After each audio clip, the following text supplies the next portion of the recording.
Amberpet police ने एक बदनाम जमानत खातून सारिक को गिरफ्तार कर लिया, जिस पर मुख्तलिफ पुलिस स्टेशनों के हुदूद में 50 से ज्यादा सरके के मुकदमात दर्ज है। 33 साल गडम लक्ष्मी नामी खातून सरके की वारदातों के लिए मशहूर है।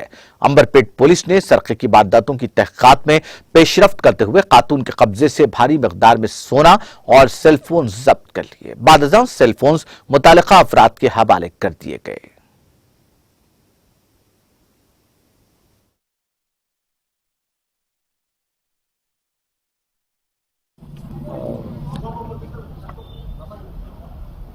ये अपना अंबरपेट पुलिस स्टेशन का एरिया में बुर्ज गली हनुमान टेम्पल है।